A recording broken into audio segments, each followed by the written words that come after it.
welcome to Stitch by Stitch series. I am Sarab Kaur, and today we're going to have chapter-wise conversations on our chapter number 6, which is known as The Silence of Truth. Now, today's episode is not for the faint-hearted. We're talking desire, temptation, and the kind of decisions that shake up everything you thought was particularly stable.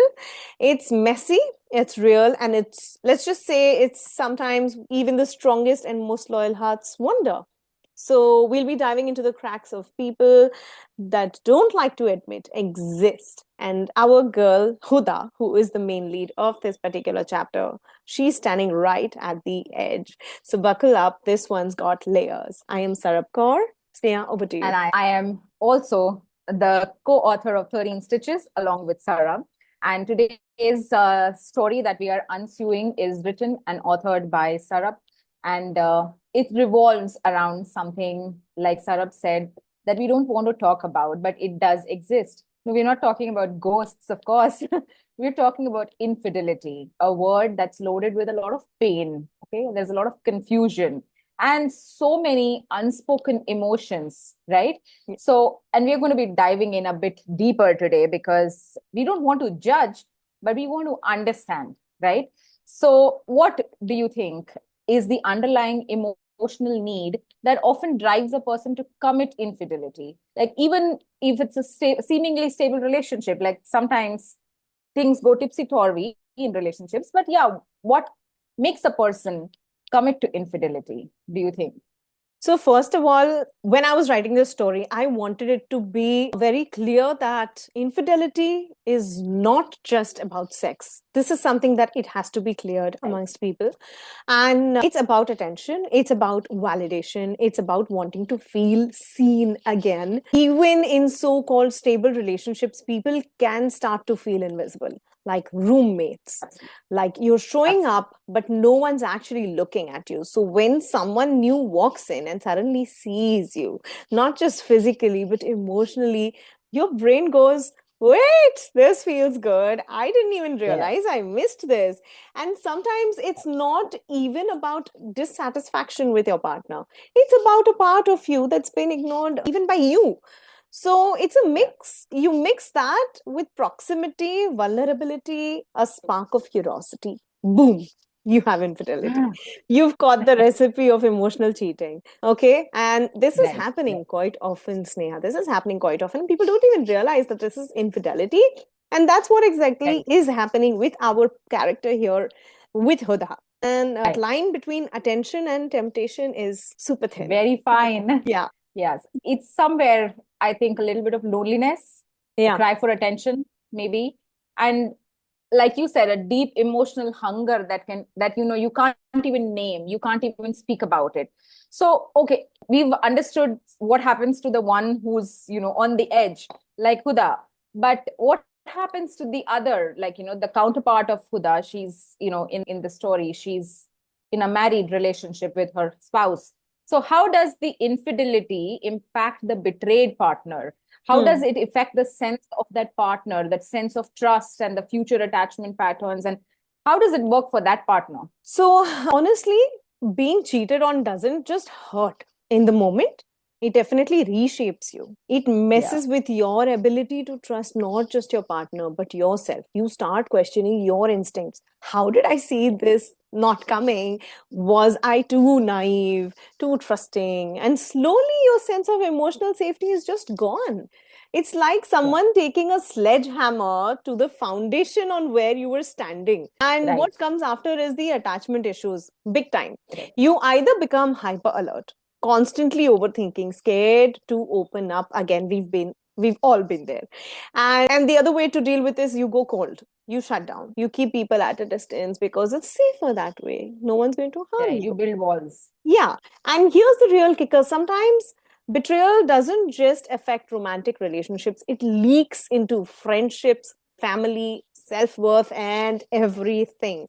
So one stops believing people that they get the people who are loving you can not hurt you, and that stays with you long after the relationship because you have now been hurt. So cheating isn't just about crossing a line. And it questions your sense of self-worth, I guess. It does. It creates this emotional ripple effect that messes on how a person loves, trusts, and connects for years. It Absolutely. really changes everything. What's your take on it? Do you have any point of view on this? I think I completely agree with what you're saying because, if you've ever been betrayed, like you said, not only in a romantic relationship, but even if it's a platonic relationship, if you're in friendship, if you're, in sometimes in professional relations, it happens, right? There's something happening behind your back and you don't even realize. So it's something that questions your self-worth. Like I said, it makes you question yourself first. Did I do something less? Right. Was I not good enough? Was I not able to meet the needs of this person? And specifically when if we are talking about it in a romantic space, I think it's a lot to deal with, because this is expected to be exclusive, right? And when the exclusivity is lost, it kind of builds the walls, and it kinds of it affects your ability to trust again. You don't know if you're going to be once bitten and twice shy, or you have to be forever shy, sort of, I have a so behind. tweaking question to this, I really want to ask this. So this Yes. is always just coming in with now my character. She is definitely getting that attention, right? Yes. But Yes. she's not sure that if this is romanticized relationship. She's just Right. emotionally connected to this particular colleague that she meets, all right? Now, just because it's a girl and a guy, or say suppose like you and I, we talk a Right. lot. We're literally Yeah, we therapists for do. each other.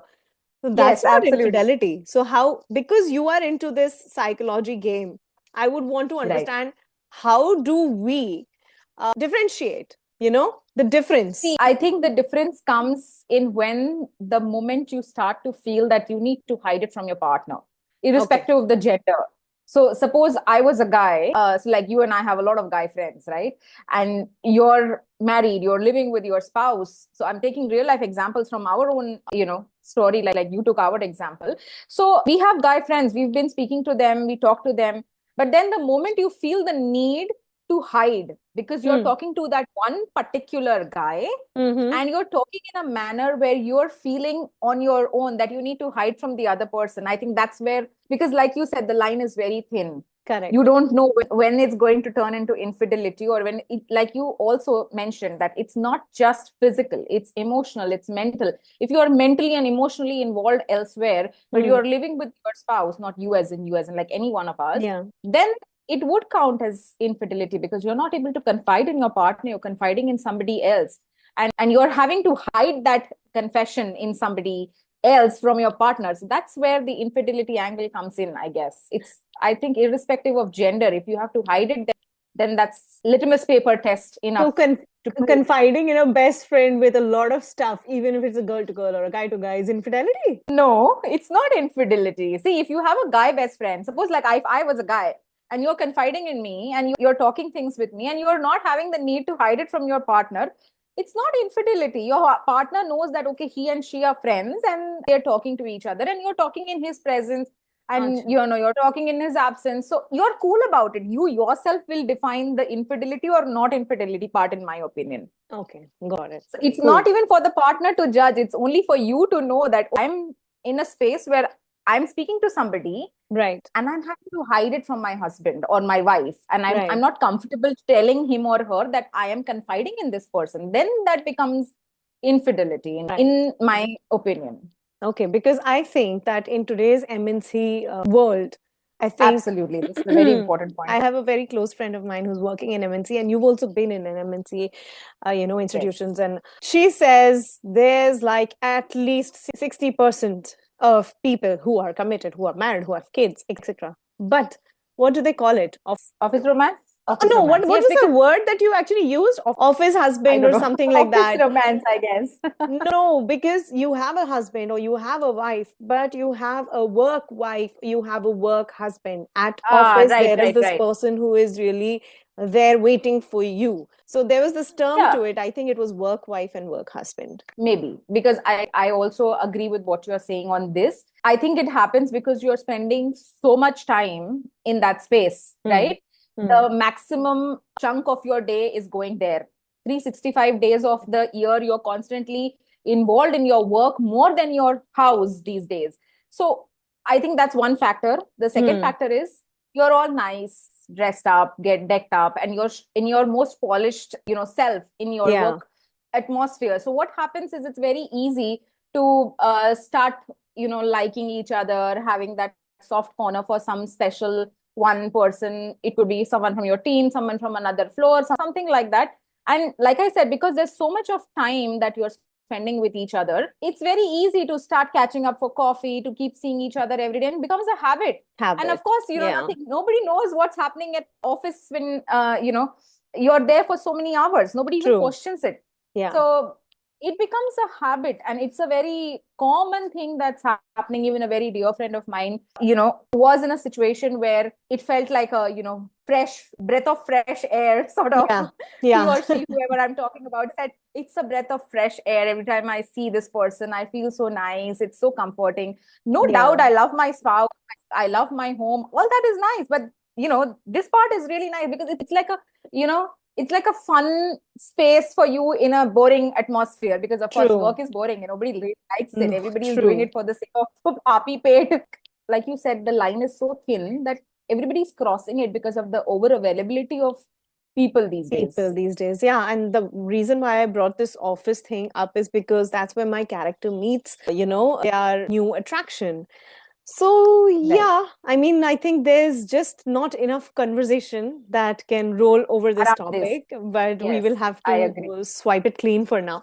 And before we close this episode today, I just want to read a little para where Huda sits down and stares at her desk and she feels overwhelmed. She takes a sip of her coffee and tries to focus on her work, but her mind is elsewhere. And I will not say anything further because I want people to actually purchase 13 Stitches and then read this chapter as well. And I would love to hear their views and comments and everything about this particular chapter, which is revolving around infidelity. Absolutely. And to close this episode, I think I would say that behind every broken trust is a human story, because at the end of the day, we are human. It doesn't make a betrayed lesser human. It doesn't make the betrayee any lesser human. And True, maybe it's just chance that we should take to heal. true. All right, guys, see you next time on the next chapter that is going to be Sneha's, and it's my favorite. See you. Take care. Bye bye.